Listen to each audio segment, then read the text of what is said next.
Because of this international industrial tragedy, there is now an opportunity to have a serious dialogue, about what's going on and how apparel is being made. Because the fast fashion is costly.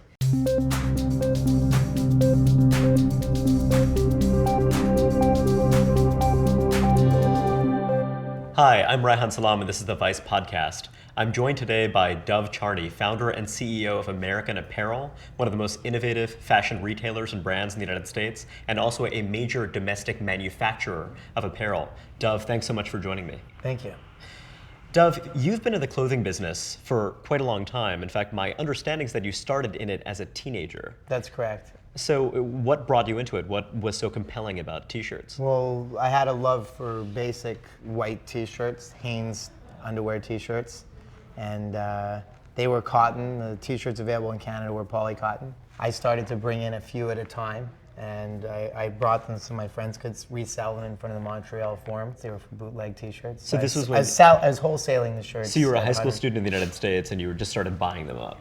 I was buying 50, 100 at a time, reselling them to my friends, smuggling them into Canada, and trying to make $1 a piece. And then I also worked with my friends to sell them. So I was an employee of two of my friends. I was a street vendor. We'd get $50 each, and we would sell the t-shirts. How old were you when you started doing this?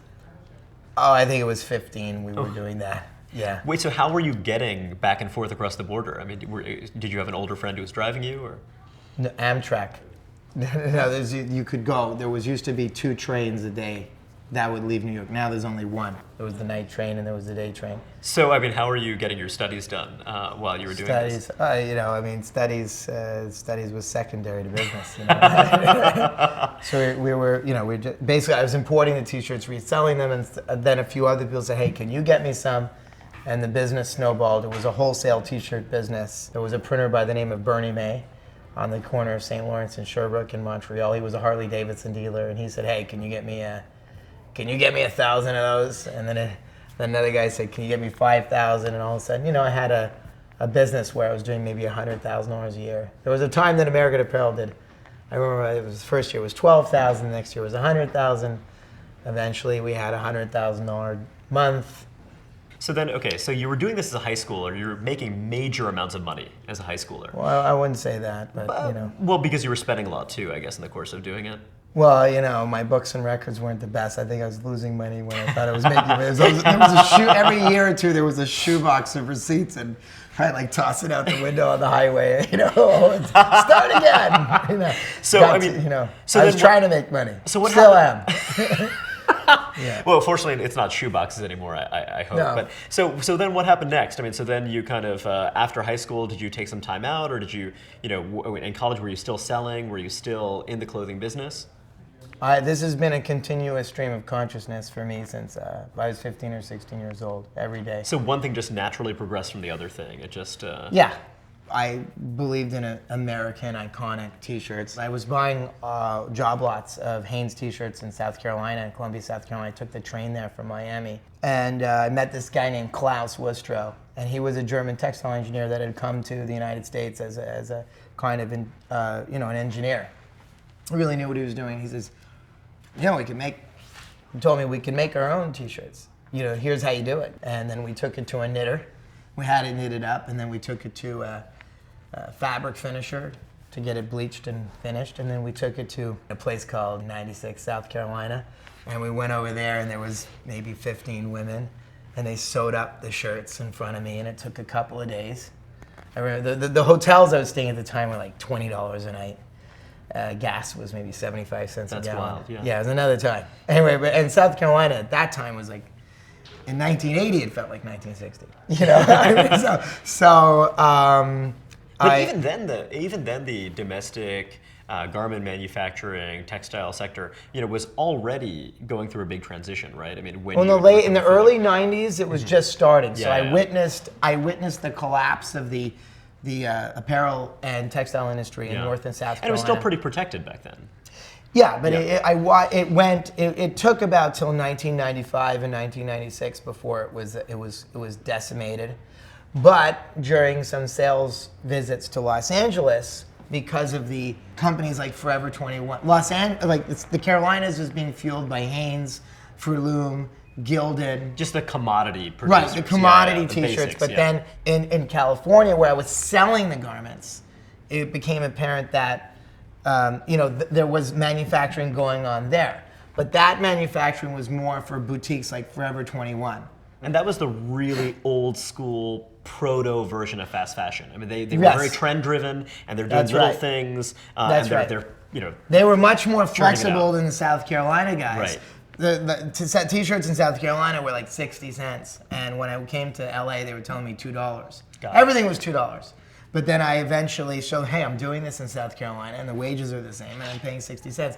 And I met a guy that said, okay, give me 10,000 pieces. I'll try and do it at the prevailing prices or more or less at the prevailing prices you're paying in South Carolina. And that guy eventually became my partner. And I started manufacturing in Los Angeles in the way that one would manufacture in South Carolina. Got it. So I was one of the...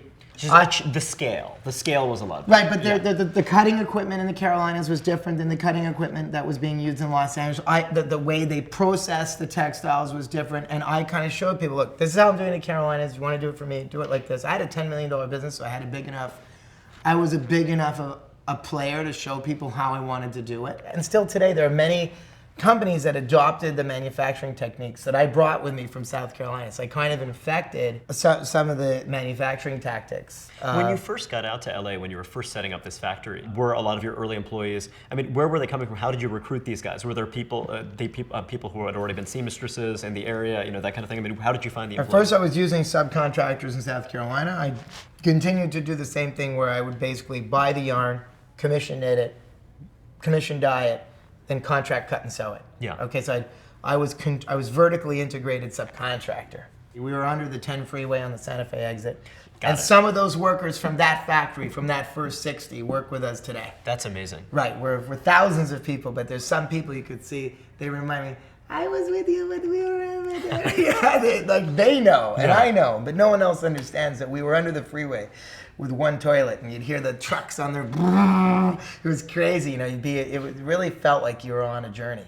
The reason I started bringing manufacturing to Los Angeles was a lot of the government was actually padlocking a lot of the small contractors that were left over because there was this effort to collect every tax dollar, and some of them were falling behind on their payroll taxes because things were getting very competitive. And because they were losing a lot of contracts to Mexico and to the Caribbean and to eventually to China. So they were struggling along, and the government just kicked them in the teeth. And they used to padlock the factory, which was a big fear for me because Yeah. I'd have all my merchandise in there. So one day on a Friday night, because there's a company called Cross Country Transport, where if you can get to Charlotte by 11:50, we can get your goods into LA by Monday morning. Okay, so you'd have to, we'd take our own vans there, load up the trucks, and then a caravan of 8 or 10 trucks would go. Boom, they'd go down to Los Angeles, and the company that we're using in South Carolina got padlocked or couldn't do it, or something went wrong. I think they got padlocked and said, put the fabric on that truck.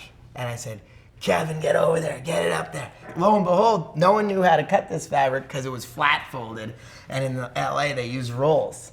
Wow, so was it really by the seat of your pants kind of thing? You were like, I just need to get this out of there because and I it's was falling in apart. panic. Yeah.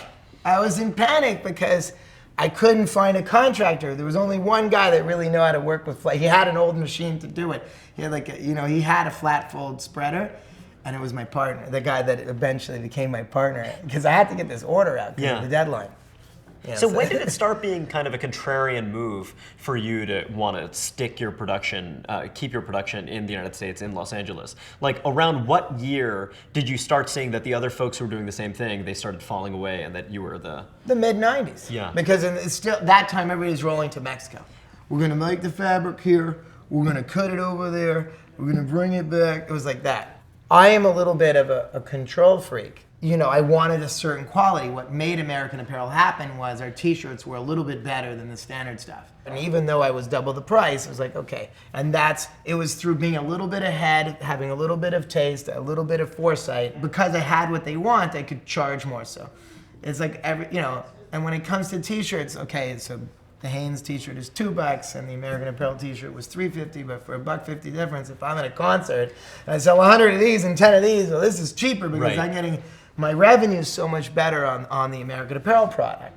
So that's how we did it, by exploiting art, basically. So it began by being, look, this is how I'm making my money. I'm making my money by offering a better product. I better be sure it's a better product. I want the control, and that's why I want to be where it's being manufactured. Precisely. Yeah. So it wasn't about people weren't that interested in Made in USA. I mean, there was some interest in it, but it wasn't that interesting because there were some people that were of the ilk that doesn't matter where it's made. I want the best value, caveat emptor. I want good price for the customer. But I think I provided that first. It was a good deal. Like, yeah, it's more expensive, but it's better, and here's why. You know? But now one of the things you're thinking about and you've been talking about is just about these larger issues surrounding the economics of the business and what have you. So, I mean, and also you said before, you're an adamant, ardent free trader. You're not looking to kind of throw up tariff barriers or anything like that. You seem totally comfortable with the idea of, other countries manufacturing garments and what have you. But so am I right in saying that what you're saying is that, look, it's fine to do it elsewhere. It happens to be better to do it here. Is that kind of what you're... Well, it's not about here or there. Okay, got it. Okay, what's important is that I believe in bringing the worker into the company. That's the first thing. Okay, knowing the face of the worker. We're not relentlessly pursuing cheap wages in order to get the product made. Okay, and that's interesting. That's interesting, but we're still relentlessly pursuing everything else to make sure we're offering the customer value. Because I don't think we're going to guilt trip the customer into buying our product. So basically, you're not saying that Made in the USA is going to make someone pay, $2, $3 more for a T-shirt. You're saying that, for you as a company, the higher wages, that actually disciplines you, and that actually makes you a better company in other regards? Well, it's like an art project where you're told, okay, you can't, sometimes you're given a piece of charcoal and you have to build, to design a colorful landscape with a black piece of charcoal, but it's possible to give people that feeling. If we're gonna sell clothes, we gotta give them a reason to wanna buy. We have to play up to it's a good quality, it's gonna make you feel good, it's good, it's well draped, it's well cut, it's a good product, it's gonna last a little bit longer. So we have to play up to that, this kind of, the mystique. This is one thing I want to actually ask you about, and this is one thing that I find fascinating. So when you look, 30 years ago to today, if you want a college education, it costs far more, like something 5 or 6 times more. If you want to stay a night in a hospital, it costs 5 or 6 times more. Clothing is much, much cheaper, and it's enabled a revolution in self-expression. You think about someone growing up in 1980, maybe you had a pair of corduroy pants, you had a pair of jeans, you had, kind of a few shirts, something like that. But now, it's an explosion, and it seems to have actually changed the texture of our lives. Yeah. So, but in a way, when you think about it, well, part of that's manufacturing in Mexico, part of that's manufacturing in China and Bangladesh and Vietnam and Cambodia. That's enabled this kind of freedom. Yeah, but this fast fashion is kind of crass and cheap. Okay, number one, I'll say that. Number two, it's on the backs of other people. I was having a discussion with someone earlier today, and I saw a bus go by with, a guy and a girl. It was an H&M ad. He looked very handsome, and she looked very lovely. And the bus was going by, but the problem is, the stuff, it's sexy, it looks sexy, it feels sexy, but it's made in a place, it's basically stolen goods. They're hot goods. When you buy a brand new TV set and it's stolen, it doesn't feel quite right. It's not right. But there's another issue here. So, Bangladesh is a country where, and this has obviously been the big controversy because of the factory having collapsed. Over 1,000 people have died. I mean, it's obviously a massive human tragedy. On the other hand, when you look at Bangladesh from the 70s, when the whole garment manufacturing trade got started there, to now, the level of poverty has gone from 70% to 40%. You've got 3.5 million people working in the garment manufacturing sector. Average incomes have gone from about $1 a day to $5 a day. And a lot of that's driven by the garment manufacturing stuff. So, I mean, I definitely see what you mean.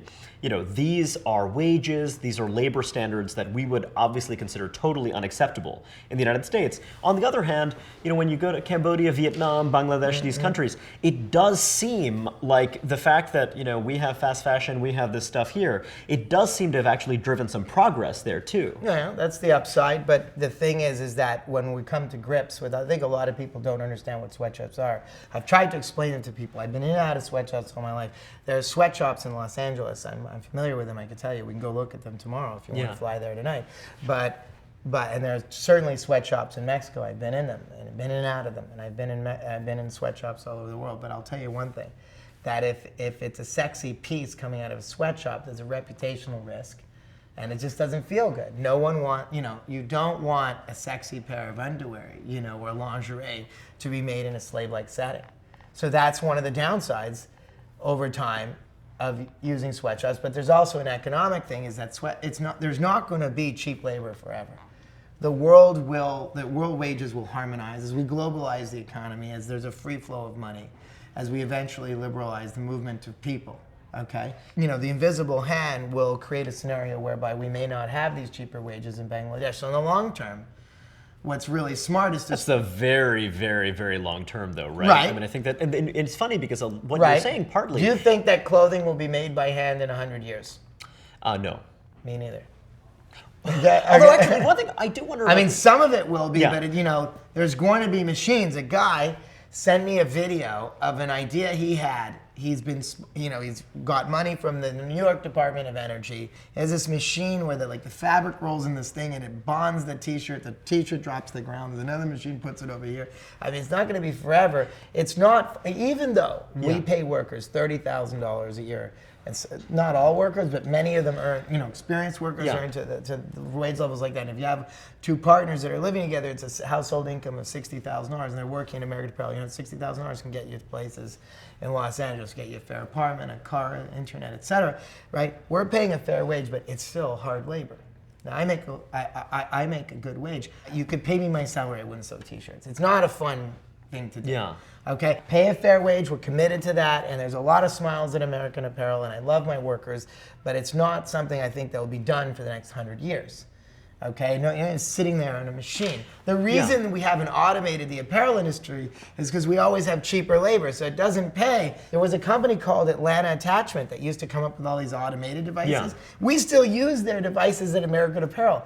They've gotten out of the racket because a lot of this automation just get cheap. Go to Bangladesh. You don't need it is a fascinating issue. I mean, you see it, when people talk about, for example, agricultural labor. I mean, to some degree, well, if the wages were sufficiently high, we'd find machines to do it. But yeah, I mean, to some extent, it is just a matter of if you have cheap labor available, you'll use it instead of more expensive labor.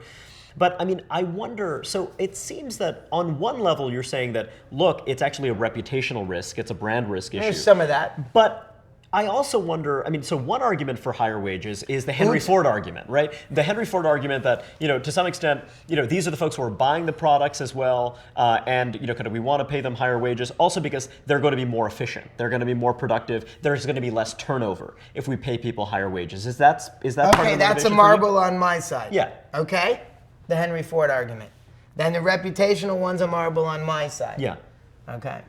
So I mean, do you find that that's actually true? I mean, do you find that kind of by paying a little bit more, you get less turnover, and that actually, Of course, you get the right people in, you train them, you keep them, you retain them. They become really good at making belts and T-shirts and shoes. So I mean, when in your factory, I mean, are folks over, if they're working there for 3, 4, 5, 6 years, are they moving up the ladder? I mean, I have a guy that was with me when we had 200 workers, and now he runs the factory. His name is Jeremiah. I remember he was on the sewing machine. Yeah. I mean, now, he runs around and everybody's chasing this guy. Jeremias, can you help me do this? But he would, there is a ladder of opportunity in the apparel industry. There's a ladder of opportunity in our building. 10 years ago, I used to say American Apparel supports an international minimum wage. I could provide that to you. 10 years ago. At times we backed off the sweatshop free thing because we didn't want to drown people with it because we thought we had a great enough product that it could stand on its own. I must say that one rarely should say positive things about one's own team, but we really did build something important and different in Los Angeles. And we deserve more credit than we've gotten. The way we're going to prove it is to make this business as profitable as the very best apparel companies that are paying almost nothing. Some people would say, I mean, this is a historical process. I mean, if you were in the Lower East Side, in 1905, okay? Yeah. I mean, you had garment manufacturing that was going on down there that did not look pretty. Yeah. But that was an essential step. And then basically, 20, 30 years later, you had those guys who were in the Lower East Side moving out to Brooklyn and Queens, buying a single family house, climbing the ladder, their kids are accountants, that's the way it works. My bubby was a garment worker. Yeah. She made $7 a week. So $7 a week. So, so so then I guess part of the argument is that, look, maybe what we're seeing in Cambodia, Vietnam, Bangladesh, these countries is they're just at that stage of the historical process. Right. And we've got to let that happen. And we've got to, and that in a way, by short-circuiting that process and saying that, by saying to Bubby, in 1905, sorry, this isn't acceptable, because we think that this is slavery. 1929. But that this is unacceptable. We're not going to let you do this. In a way, maybe you're short-circuiting this process through which the Cambodias of the world are slowly going to climb that ladder. You can't have them all do it at once. You're going to have the different wages, the different standards. Do you buy that argument? Do you think I buy that argument to a degree, but I think that these corporations like H&M is a $22 billion corporation. They've amassed an enormous amount of wealth. They don't have to have their hands dirty to the extent that they do. The number one thing that these companies, I do private label manufacturing for other companies. I've done jobs for Levi's. I've done jobs for JCPenney. I've done third-party work. Let me tell you, the biggest problem in the apparel industry is that all the contracts are short-term. That's one of the things that keep sweatshops is they never can invest in the equipment. They can't make the long-term investments. That's exactly what the Bangladeshi garment manufacturers are saying. They're saying that you're giving us a hard time for this, but we have these tiny margins, and we get massively punished if we don't turn something in on time. Let me tell you what they're dealing with, because I've been a Bangladeshi third-party garment contractor to a degree. Where you're making garments for Levi's, etc. There's a deadline. You miss that deadline, take the goods, they're yours, and if you sell them, we'll sue you. Okay? Yeah. So you basically have, especially if they're printed with the swoosh, you're not going anywhere, okay?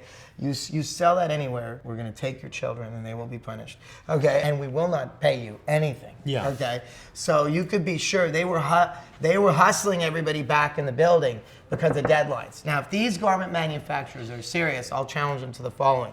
Put a clause in on all of their purchase orders and their letters of credit.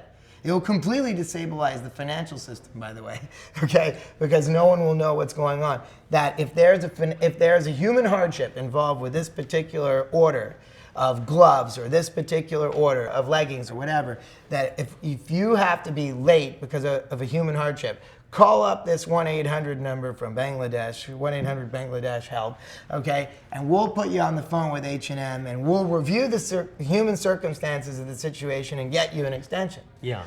All of a sudden, the cost of fast fashion is going up because you know what? The bathing suits didn't show up on May 15th. They came in September 15th because there was a building that was about to collapse. So what are you going to do? Yeah. Well, you're stuck, you know what I mean? H&M's going to be stuck with all these bathing suits that they'll have to sell next year or they'll have to get rid of. So you now have a coalition of retailers, and it's been a lot of the big European retailers who signed up, and the Americans have been more reluctant to do so. But we're saying that, okay, we're going to agree to a code on safety and building safety and fire safety, and they're saying that we're going to spend up to $500,000 to upgrade these factories. $500,000. Well, that's what they're claiming. So it's going to require billions. $500 million would have cost me to paint my factory. Okay, I don't know where they're coming up with just half a million. Yeah, they're saying up to $500,000 for upgrades, kind of for different facilities. Look, these clowns have to give provisions for extensions. When you listen to some of the media, some of the interviews, when there were labor disputes, why do you think they're going and shooting people in the head if there's labor stoppages? Because they're going to get stuck with the goods. You know what it is to get stuck with the goods? I've been in that circumstance. Well, actually, and that's part of I'm going to tell you, I've faced financial disaster when I've had these cancellations. I had an order that I was doing for Target many years ago. I was paralyzed. It almost crushed me. Is this the responsibility of the consumers then? I mean, should the consumers actually be stepping up and saying that, you know what, I try to eat organic local produce. I now want to be sure that my clothing does not entail these kinds of draconian requirements. I mean, should it be done by the consumers? You know because what? it seems to me that the as long as real the consumers people want that have to get the job done, it's about the business leaders at my competitors. I call upon them to do exactly what it said. If they do it, they're men, but they're mice. The thing is, you have to be able to tell see, I deliver to myself, so if I'm late, no one notices. We realize, oh my God, we just got the bathing suits in. Late deliveries, cost overruns, we bear the brunt of that when we just hurt ourselves. But they've put such strong delivery dates on these suppliers that if these suppliers are late, they're going to get hung, they're out of business. So if it's a choice between putting people in a dangerous building, back in the building, or crushing a union versus going bankrupt, they're going towards crushing a union or taking some risks with health and safety. So, but you don't think that the consumers are the ones who have to drive this change? Because, my Well, thing is that I think that there can be now, because of this international industrial tragedy, there is now an opportunity to have a serious dialogue about what's going on and how apparel is being made, because the fast fashion is costly. When you see these buses rolling by or these signs that say bikini $4.99, I'm telling you, I'm an expert in the apparel industry. $4.99 doesn't exist unless you're screwing someone. That's it. Okay, a $4.99 bikini. Wake up. Okay, that's like saying, hey, got a hamburger for 10 cents. I mean, I got it. It costs money to make things. So is there some middle way? Here's what I want to throw out. So, I mean, if you believe that the fact that garment manufacturing is happening in the developing world, this is something that is actually a sign of human progress. It's helping some of these countries get ahead. It's helping to alleviate poverty in these societies. Is there some way to say, okay, we pay a little bit more for your T-shirt? Why doesn't H&M say, we'll pay $100 a month, not we'll pay $200 a month. What about $50 a week? Can H&M afford $50 a week? They shouldn't be making clothing. If they can't pay $50 a week, they'll make clothes. $50 a week, $10 a day, 5 days a week. We're gonna make sure that anybody making our clothes, H&M, what's the minimum wage in Stockholm? Mm-hmm. All right? Why don't they give the minimum wage? These guys, okay? Talk in Stockholm about all this socialism. It's about me, all the workers' rights. It's all for Sweden, but we'll import everything else, right? Yeah. It's a form of apartheid in many of these socialist countries with very high wages. They secretly are doing it on the backs of it. They want to say, look, whatever the hourly minimum wage is in Sweden, we're going to offer that as a daily minimum wage to the workers in Bangladesh. Let's see if they're willing to do that. One issue is that the productivity, of an hourly worker in Sweden has got to be so much higher than the productivity of an hourly worker. I'd like to see a Swede make a T-shirt. Okay, we'll see. We'll see. That's not really acting. That's a lot of talk. Okay, we're gonna pay $15 a day. Let's go to the U.S. minimum wage. Yeah. Okay, the minimum wage. We're gonna pay, $8 an hour is a California minimum wage. We'll pay $8 an hour in Bangladesh. We got a $22 billion company.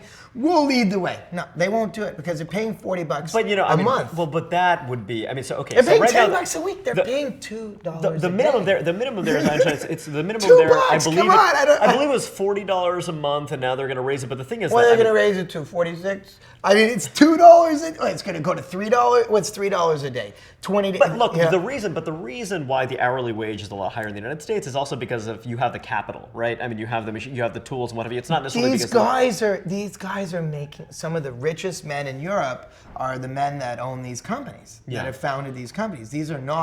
This is not a guy like me. I can show. I'm willing, if you want, I'll put all of my bank statements on your show. You could put them up. Let's see if the guy from H&M, the founders of H&M, or the people that are backing H&M are willing to disclose what they're earning, show their tax returns. Okay, show what they got tucked away in their Swiss accounts. Okay, these guys are making too much bloody money to not be able to pay a single out. The minimum hourly wage is a daily wage in Sweden. Okay, but if I'm H&M in Bangladesh. if I'm H&M and I make that move, okay, and if I Yeah. decide that I'm going to pay the higher wages, then Inditex and Zara comes along and says, well, we're not going to do it, right? And then they just Or what slaughter happens them. if they're forced to do it? What happens if they're like left out in the cold, looking like they're the ones with the apartheid oranges? Oh, well, but okay, but here's the thing, okay? But if you're saying I mean, that- eventually, yeah. no one wanted to buy Utsman oranges in London and Montreal and Toronto.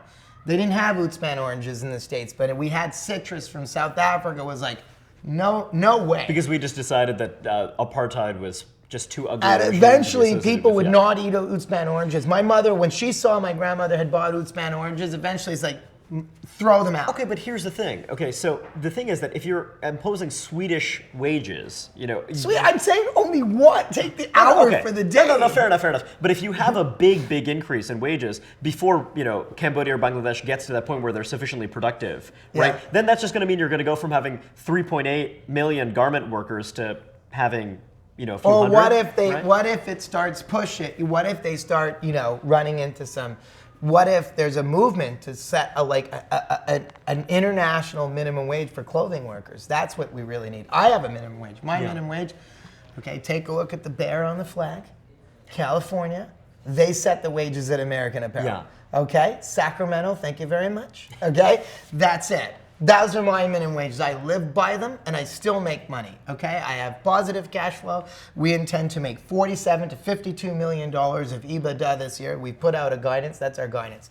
We're going to generate about $50 million of positive cash flow in American Apparel. Okay, but we are paying the wage by the bear. Why don't they set a minimum wage for themselves? Some of these major, they're talking about signing something. Sign something that has teeth, real money. We're gonna fix the toilets. Yeah. You're gonna make sure the building doesn't come down. Like God, that's the only thing. Pay. But I mean, here's the thing is that, okay, if Where's you the do money? that, if you do kind of raise that, let's say you set this international minimum wage. So, I mean, one concern then is that you're going to have a situation in which the Indonesias, the Chinas are going to be winning out at the expense of the Cambodias and the Bangladeshis, Not right? really. The countries, the countries that are China's less on the productive. run. I am an employer in China. Yeah. Okay? Let me tell you what's going on in China. The wages are like They're going up a changing lot. every Yeah. month. Yeah. Every month you got to pay a Absolutely. little bit more. But absolutely, but that's China's what on fire. But that's what okay? I mean. They What don't I wanna mean make- is that they don't make what I clothes mean in is that you're going to have a China anyway. It's situation in finished. which you have the countries in the developing world that are the most productive. They're going to be picking up the ladder, right? And then leaving the countries that are not productive behind. Yeah, but there's nothing wrong. I'm only saying. Yeah. Let's give them. What is it? I just called upon $2 an hour. Yeah. If they can't pay $2 an hour, $3 an hour, whatever it is, get the hell out of business. I mean, if you're or re-engineer that, you're saying, oh well, maybe it may destabilize. Well, if we didn't have minimum wages in the United States, I mean, wouldn't have all the jobs ran to Detroit? They had 25% of. But the one thing about There's nothing wrong with a little safety net. You know what I mean? can- Especially if it's industry imposed by themselves, by the very richest of companies. I think the case for a safety net is very strong, but part of the issue is that you see wages rise as productivity rises in a society, right? And society is rising partly because you have an accumulation. You have an accumulation of human capital. You have an accumulation I'll of tell you infrastructure. right and now, all if you this. go up to, if you say we're not going to work with factories that don't pay at least $2 to $3 an hour, you set a number. I don't want to set it on this show, but let's say let's call it $2 as a start, and then you raise it incrementally. I mean, I don't think that will change the ebbs and flows of how everything happens in this industry. I don't think suddenly people are going to be leaving Bangladesh and going back to China. Well, let me Don't think so. Let me throw out a possibility. Okay, so what if? Because the reason they're in Okay. Bangladesh isn't just for the price; it's for scale.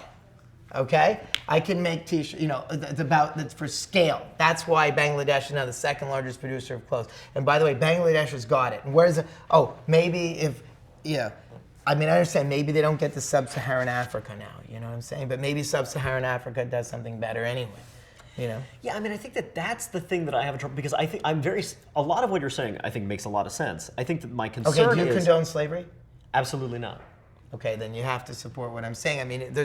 Well, but here's the thing, though. Come on, you're gonna. I'm not telling you it has to be $50 Yeah. an hour. I'm not saying it's got to Yeah. be $7 an hour. Yeah. I'm saying $2 an hour. They're not even paying these people.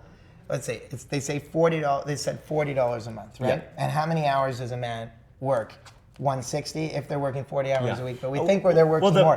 How much is the, like, No, let's it's just 20 do, cents an hour. 20 It's cents 21 an cents an hour? hour. Yeah, 21 cents an 20 hour. cents an hour is slavery. Well, okay, but here, and so you're talking in Bangladesh, you're talking about a country with 150 million people, okay? Yeah. And you're talking about people who are going from subsistence agriculture, right? Which might be higher wages if you think about what they might be going home with a bushel of corn that's worth more. They don't think so. They don't think so. I mean, that's why they're going to the cities. That's why they're streaming into the cities. You know, you see this happening in Africa. You see this happening you see this happening all over the place.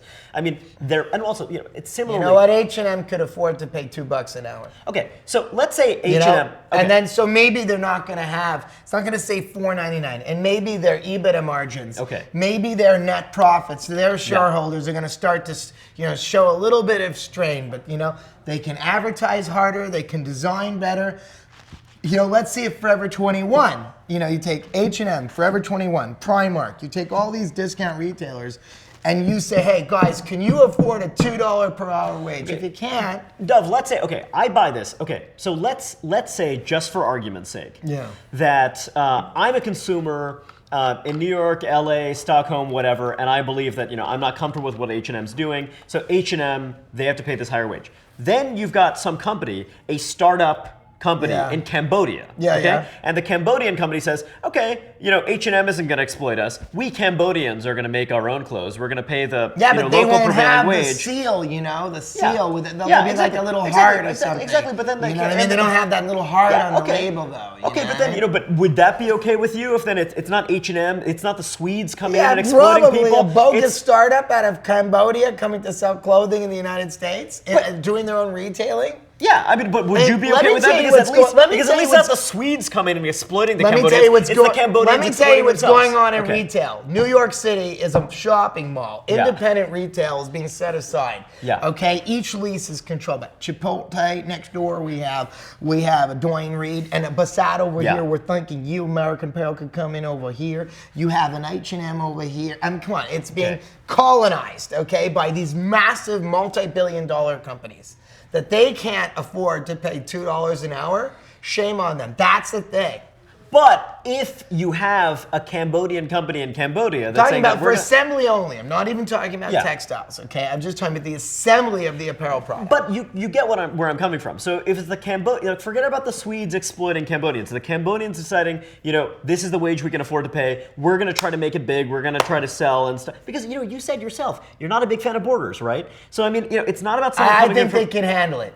You think they can handle it? Because the amount of money that they have, they control the real estate. Okay? It's not easy to just waltz in and open all these stores. They control the supply chain. They control the distribution centers. They control the shipping companies, okay? I know it. I control, like JetBlue Airways, okay? The air freight from LA to New York, I control that lane as best I can, okay? No one's muscling in on my spot. I gotta get the stuff out of Los Angeles into the streets of New York 7 days a week. If there's a disruption to that delivery flow, I'm ballistic at 9:30 in the morning, okay? I mean, so the H&M controls various aspects of the apparel industry, okay? The way that I think about globalization sometimes is this. You have a world in which some countries exist in the year 2013, and you've got some countries that are in 1920, some that are in 1950, some that are in 1800, okay? And some that are in 2020. Right, exactly. So, you know, and the thing is that, you know, when you have these countries that are in 1850, to say to them, we want you to operate according to 1975 rules, you know, in the United States, you know, they're not going to be able to do it. They're not going to be able to hack it. They're not going to be able to actually enter and take advantage of this global economy. You cannot allow for slave wages to be paid in the apparel industry. It's not acceptable. It can't be sustained. You're saying, well, slavery is okay. Well, that's not what I'm saying. What I'm saying is that, you know, eventually the world said, no apartheid, not going to have it. They've got to say no wages that are below a certain level. That's it. If you're going to play the manufacturing game, you got to pay even $1 an hour. We'll go $1 an hour. Okay, but 4 times. But Dov, you're talking about safety nets, and that's fair enough. But here's the thing: if you're going to do that, but then you don't also have global redistribution. Okay, this is global redistribution. Well, but if you're pricing folks out of being on the bottom rungs of the economic ladder, okay, Sub-Saharan Africa, these countries that aren't even there yet. They're not even where Cambodia is yet. They're not even where Vietnam is yet. And if you're saying that, look, it's slave labor, we're not going to let you do it. But then to them, I'm in the Kalahari Desert. Okay, otherwise I'm wandering around, doing some but you systems don't let agriculture. me do it. I mean, I can't hire you. If I want to pay you $6.50 an hour, which is what you're worth. But you're not going to do it for fun. No, but you're not going to take the job at $6.50. Yeah. No, you will take the job. You know how many young people would say, "Sure, I'll be your assistant for $7 an hour. I want to be Dov Charney's assistant for $7 an hour, but I can't hire you at $7 an hour. I got to pay you $8. You're a California worker. Yeah. I can't label you as an intern. They said in California, no more interns. You heard about this thing? You have to be, an internship has to be for real credit. You can't, for school credit. You can't just call them an intern. It's a labor violation. According to Sacramento, you're not allowed to do it.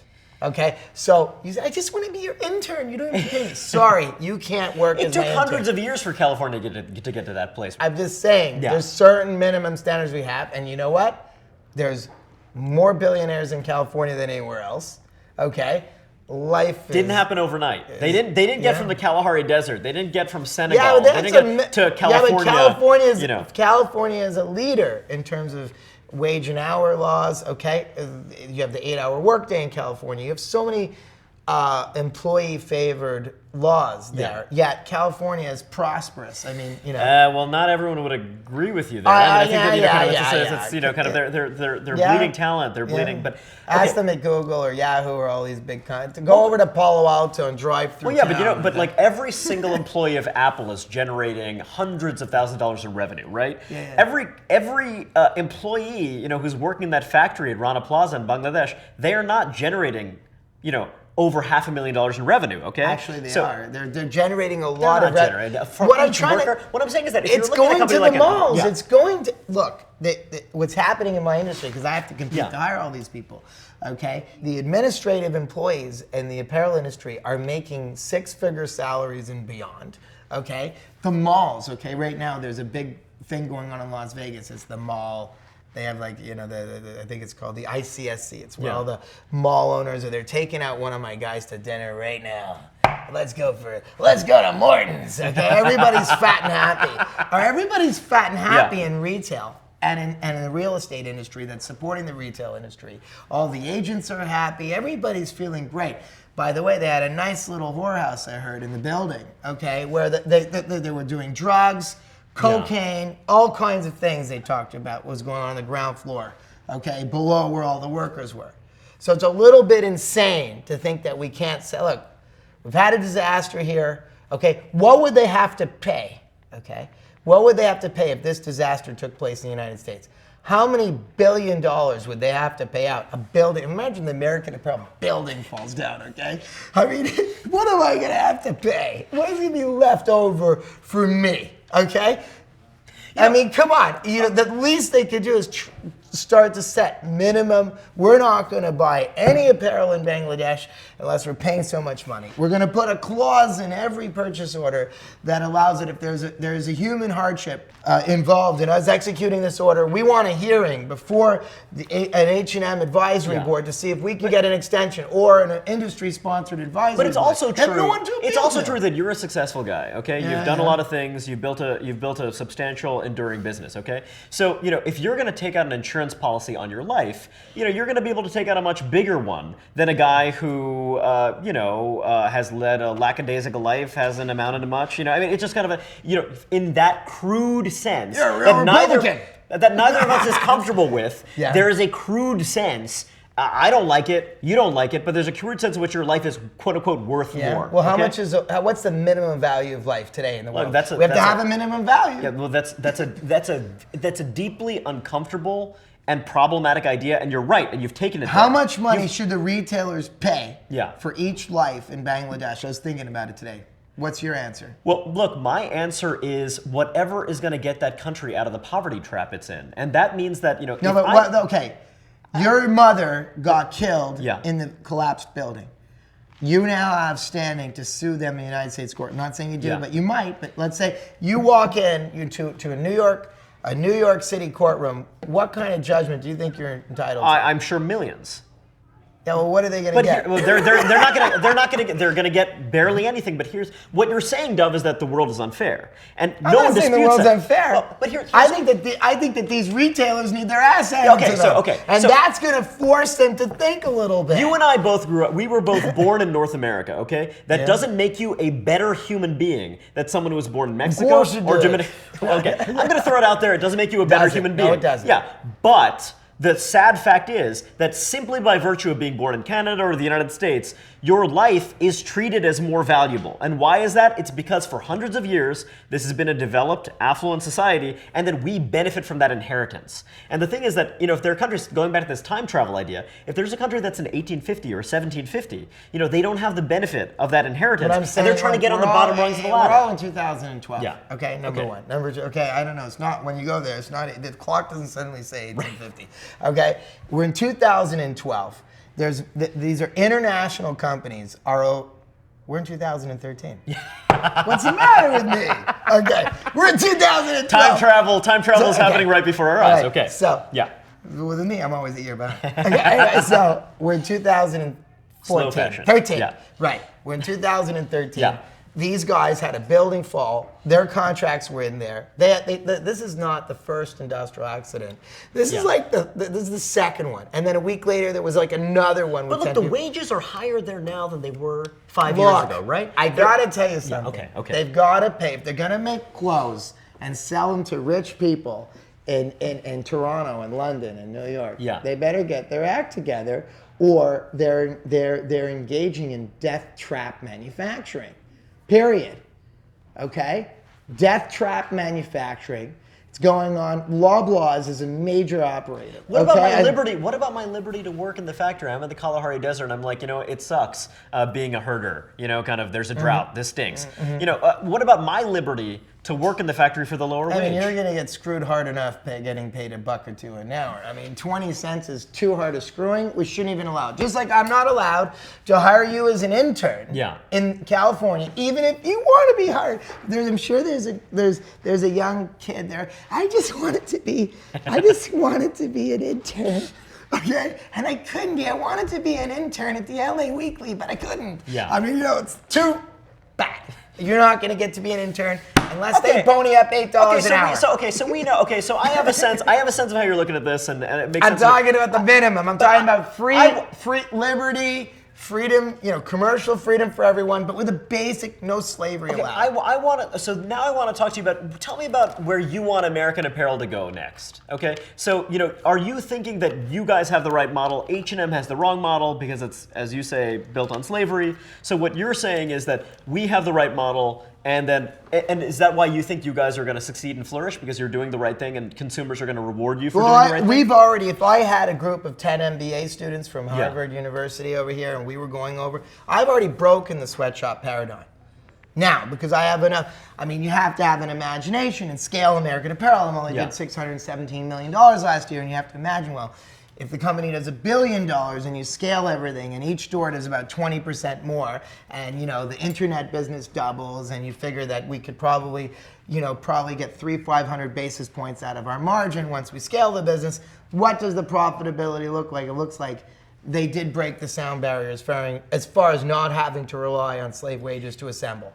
Okay? So we've already accomplished that, but for the world to see it, we've got to really, boom, I gotta make a certain level. So is that your mission right now? Your mission is to demonstrate that you can succeed without relying on... Right, my mission, I already have demonstrated in my point of view. If you carefully dissect it's a little bit foggy and there's hair on the story, but if you carefully dissect my financial statements, I've landed the plane.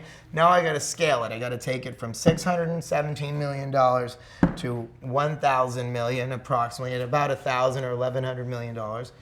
Which is $1 billion to $1.2 billion, the thing starts to really make sense. So if I scale it, and how do I scale it? It means I have a store over here in Williamsburg. I got to sell about 20% more per store, which is about $1,000 a day. Okay, per store worldwide, every store, every day, 365. It's got to go up $1,000 a store. Then I've got to double my internet business. Okay, I'm doing about 50, 60, 70 million on the internet. I got to double it. Okay, Then I got to bring up my margin 4 or 5%. That's like $1.50 a piece. Either, you know, whether lower some costs or raise some selling, whatever. And this company will be worth a multiple $1 billion. And I'll be able to say, boom, we did it we leveraged art, design, technology, marketing, what have you. Are machines part of the story? Are more machines in the factory kind of relying more heavily on, No, but we've automated our distribution center. Yeah. Which so far has been a disaster the first 5 weeks in, but you know, it should get better, okay? Yeah, that's the way it goes when you automate. You know, there are all kinds we'll continuously automate over the next 25 years. But when I hit 80 years old, I want to say it was an avant-garde thing because the boy didn't rely on slave wages to get it done. And maybe, you know, maybe it wasn't as glamorous, you know, I wasn't over there at the, you know, in the helicopter or anything, you know. Or I didn't have, you know, the private jumbo jet or whatever, but I got it done. Have you always felt this strongly about this? Because, you know, it seems when you were first talking, you were saying, look, we cared about the quality, we had the better T-shirt, and that's why. Well, I've been in and out of it, yeah, you know. So on some days I'm like you, I'm lover to leave it, you know, competitive. But on other days there's a little bit of compassion, you know. So I bark and then I hug and then I think and I love and I bark and I, you know, it's like I'm like a dog, you know what I mean? It's like, you know, I'm a loving dog, so but I'm competitive. So what did you think when you heard that the factory collapsed in Bangladesh? What was your immediate reaction when you heard that? I mean, because it sounds to me as though I was very sad for those people because I know what it is to work on a sewing machine. Not only did my grandmother work on a sewing machine, but I know I have people that work for me that are on a sewing machine. So I know it's serious work, it's sweating labor for 20 cents an hour, it's a shame, it's an embarrassment, and that they didn't even keep a proper building. You know, I know they got screwed. I know they got screwed by the relentless pursuit of low cost in my industry, okay? You could have a great ad campaign, could promote, we know it in the fragrance industry, that, you know, a great ad campaign from a crap ad campaign makes all the difference. They could put the money into marketing. They could put the money, they could get the value out of this differently. They don't have to screw a 26-year-old woman in Bangladesh to get it done. It's too hard, man. They went too far. And I was sad for the lives I was hoping, okay, I heard 100 people. Shit, that's real bad, 100 people. But then it went to 200. I was like, oh my God, 200. 300, 400, then I have 700, then 1,100 people. I think the CEOs of the top 50 apparel companies should be coming together and have a talk about it. You know, 1,100 people.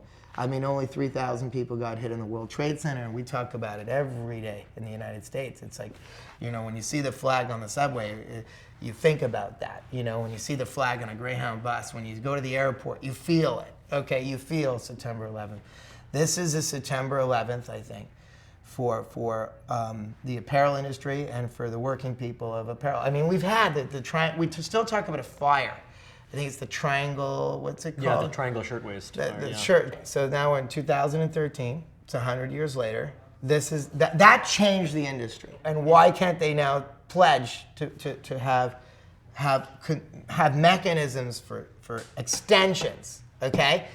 There has to be mechanisms for extensions on short-term contracts in the apparel industry, and there has to be a minimum wage set. Okay, I want to ask you, so there are going to be some young people watching this, young people who you know, buy a lot of fast fashion. It's an important part of their life. It's an important part of their self-expression, their creativity. What's your message to them? You know, person who is buying clothes from these folks who are relying on workers in the developing world earning very, very low wages, sometimes potentially in unsafe conditions. What's your message to that 15-year-old, that 25-year-old, you know, who's buying that bikini for $4.99? Who is buying? What's your message to them? One, nothing's black and white. Don't take anything I've said as truth. Don't take anything that you said as truth. Don't, you know, but open your mind and think about where things are coming from, and also think about how you want to construct your own life and what impact you might want to make when you own your own business or work in another company, and how and I think what's most exciting about being a young person today is try to construct a business or try and get involved with business activities or commercial activities that whereby everyone touched by the business process has a positive experience. That's Deming.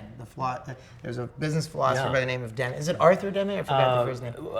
I thought it was William, but he was loved in Japan. They loved him in Japan. Continuous improvement. Continuous improvement. And one of the things he says, forget about the bottom line sometimes. Just focus on making sure that everyone touched by the business process has a positive experience. And those are the things you want to buy into. Those are the things you want to that's the kind of energy you want to collaborate with and focus on that. And nothing's black and white, and it doesn't mean don't shop at H&M. That's not the story, okay? It doesn't mean come shop to American Apparel, because I'd be lying to you, okay? But be aware of who you are and what you're doing and how you can contribute to life, and just keep an open mind. When you were 15 years old and you were hustling and you were moving huge suitcases full of Hanes t-shirts on the Amtrak to Montreal, what would you have made of where you are right now and what you're doing right now? Do you think that the 15-year-old Dov would have been proud of the Dov now? I'm the CEO of American Apparel. I don't know. I'm linked. I'm still 15. Right now, I don't know. I don't know. It's the same guy. Yeah. You know, I can't even. What I think of him, it's me. I mean, I knew I was going to be something like I am now. I was as confident then as I was a little more confident then. I was a little more confident then than I am now. But you know what? I knew the world was mine. That's it. When I was on that train, I knew I was taking over. You know, and I loved crossing the U.S.-Canadian border because I remember when the trees would go from maples to willows or willows to maples. So the trees are slightly different. Just when the products change. They don't have, the O. Henry bar in the States is. O. Henrys are much better in Canada. Ask all the boys over here. There's something I love. I love the North American landscape, and America's my country. I felt that way even before I had a U.S. passport. I always felt America was mine, and Canada is mine. But I really think the world is ours. It's mine and it's yours, and I believe in humanity. I believe that where there's continuous improvement in how we operate as human beings, and there should be minimum standards in the playing field of business. That I support. Minimum, little, like a minimum wage, but otherwise it's for each man on his own. I believe that we're all employees at will, and love it or leave it, take it or shove it. You don't like the job, take a hike. Like, I'm into that kind of American, can-do spirit. Take the job, do it, or get another job. But I think when it comes to the lowest level, there's the minimum to the poorest of the poor. I mean, big corporations have to pay at least a little. Just take care of the little man. The most vulnerable have to be protected. These people in Bangladesh are vulnerable, and someone has to speak for them. And I think that they deserve something better than they're getting. Thanks very much. All right.